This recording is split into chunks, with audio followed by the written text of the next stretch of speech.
Hello friends, welcome to golden boarding. आज हम लोग इस वीडियो में बाजिस बाट का ब्रीडिंग के ऊपर कुछ मिस्टेक्स के बारे में देखेंगे। ठीक है, हम लोग बाजिस को ब्रीड कराने के लिए बहुत सारा मिस्टेक कर लेते हैं जिससे कि बाजिस अच्छी तरह ब्रीड नहीं कर पाता। एक्चुअली ये मेरा एक्सपीरियंस है। मैं शुरू में जब बाट पालता था तब मैं भी बहुत सारा मिस्टेक्स किया। ठीक है, उसके वजह से मेरा जो बाज था वो ठीक तरह से ब्रीड नहीं कर पाता था। तो मैं वही मिस्टेक्स के बारे में आप लोगों के साथ आज बात करेंगे ताकि आपको मिस्टेक ना करना पड़े। ठीक है दोस्तों, पहला तो है ए पार्ट्स। ठीक है, इस पर कोई ध्यान ही नहीं देता। ए पार्ट्स खुरदुरा होना चाहिए, चिकना नहीं होना चाहिए। ठीक है, जब इसके ऊपर बाट बैठ के मीटिंग करेगा ना तो इसके ऊपर बाट का पकड़ ठीक से रहना चाहिए। अगर बाट इस पर पकड़ नहीं बना पाएगा ना तो उसका ब्रीडिंग अच्छा नहीं होगा। देखो, फीमेल तो ऐसे भी अंडा दे देता है, वो 2 फीमेल आप रख लो वो भी अंडा दे देगा। ठीक है, मगर अच्छी तरह से ब्रीड नहीं होगा तो अगर वो ज़्यादा अंडा देगा ना तो वो इनफर्टाइल अंडा होगा। ठीक है, उसे चिक्स कम निकलेगा। और ये ध्यान पे रखो कि ये जो पार्ट्स है ना वो हिले नहीं। ठीक है, देखो दोस्तों, जब एक बाजिस बाट का मेटिंग होता है ना तो मेल बाट वो फीमेल बाट के ऊपर चढ़ जाता है। ठीक है, अगर फीमेल बर्ड वो पार्ट्स पे अपना पकड़ ठीक से नहीं रख पाया तो वो मीटिंग अच्छी तरह से नहीं होगा। ठीक है, फीमेल को वो पार्ट्स को पकड़ के रहना चाहिए और ये जो पार्ट्स है ना ये हिलता डुलता नहीं होना चाहिए। अगर ये पार्ट्स हिलता डुलता रहेगा ना तो भी ये मीटिंग अच्छा नहीं होगा, ब्रीड अच्छा नहीं होगी दोस्तों। उसके बाद है वो जो बाट का जो सीट पॉट होता है ना, वो देखो, मैं जो पहला जो बाड़ लेके आया था ना तो मैंने क्या किया था, एक बड़ा वाला बर्तन पे वो सीड देके उसके अंदर केज के अंदर छोड़ दिया था। तो मैं हर रोज़ देखता था कि उसमें तो सीड है तो मैं सीड नहीं देता था। मैंने सोचा कि बाट बहुत कम खाता है, वो सीड रह गया ऐसा शायद। फिर एक बार देखा कि उसके ऊपर सीड नहीं था, सीड का छिलका था। ठीक है, तो आप अगर बाट रख रहे हो तो बाट जो सीड पॉट होता है ना वो हर रोज़ चेक कीजिए, क्योंकि उसके ऊपर आपको लगेगा कि उसके ऊपर सीड है लेकिन सीड नहीं होता, उसके ऊपर सीड का छिलका रहता है।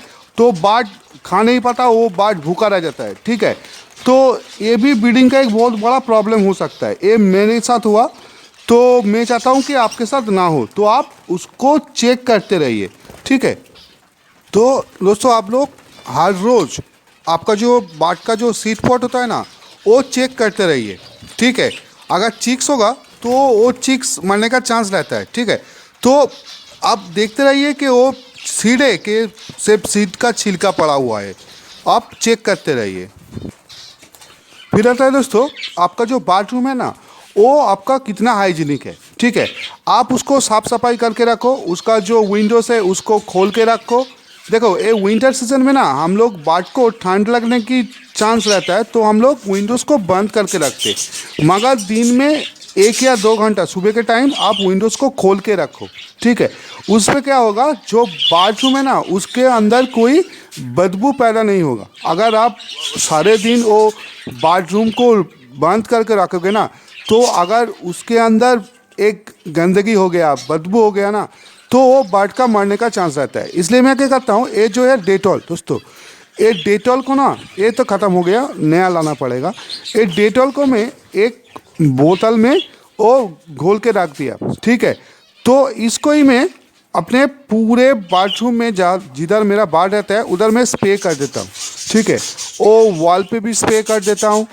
तो वो जो बाट केज के साइड पे जो कवर है ना, कपड़ा का कवर, मैं उस पर भी स्प्रे कर देता हूँ। इसमें क्या होता है, बाथरूम के अंदर जो बदबू होता है वो ख़त्म हो जाता है। ठीक है, और बाट केज के अंदर एक बहुत अच्छा स्मेल आ जाता है। इसमें क्या होता है, बाट को जो वायरस होता है ना, वायरस अटैक होता है ना, वो होने का चांस कम से कम हो जाता है। ठीक है, होगा नहीं ऐसा नहीं, मैं ऐसा दावा नहीं करता, मगर कम से कम हो जाता है, आपका बाट सेफ रहेगा।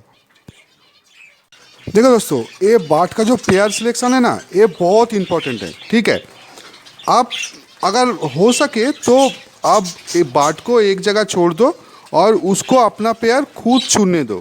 इससे क्या होगा, बाट का ब्रीडिंग बहुत अच्छा हो जाता है। दोस्तों, कुछ दिन पहले मैंने ऐसा एक पेयर बनाया था, वो ब्लू बाट के साथ ब्लू बाट दिया था और ग्रीन के साथ ग्रीन दिया था। ठीक है, मगर ये पेयर कुछ जमे नहीं, बहुत दिन हो गया मगर ब्रीड नहीं किया। ठीक है, ये मेल फीमेल को पसंद नहीं कर रहा था और वो फीमेल मेल को पसंद नहीं कर रहा था। मैंने वो मेल फीमेल को चेंज कर दिया, ठीक है। इस मेल के साथ वो फीमेल दे दिया और उस मेल के साथ दूसरा वाला फीमेल दे दिया। देखो ये चेंज करने के बाद ये देखो ब्लू मेल और वो ग्रीन फीमेल का पेयरिंग बन गया और ये लोग बहुत अच्छा मीटिंग भी कर रहा है, ठीक है। और एक जो जोड़ा था उसको भी चेंज कर दिया था। इधर देखो, इधर वो जो ग्रीन का मेल है और येलो का फीमेल दे दिया था और ये लोग भी बहुत अच्छा मीटिंग कर रहा है, ठीक है। तो अब देखो वो लोग हैप्पी है क्या नहीं। अगर वो लोग हैप्पी नहीं है, वो मेल फीमेल को पसंद नहीं कर रहा है, तो आप चाहो तो उसको चेंज कर दो। तो है दोस्तों ये लाइट, ठीक है। बहुत लोग ऐसा मानता है कि रात को लाइट जलना चाहिए, वो केज में गर्मी होगा। ऐसा बात नहीं है दोस्तों। अगर केज को गर्मी देना है ना तो केज को कपड़ा से ढक दो, मगर नाइट को ये जो लाइट होता है ना ये बंद कर दो।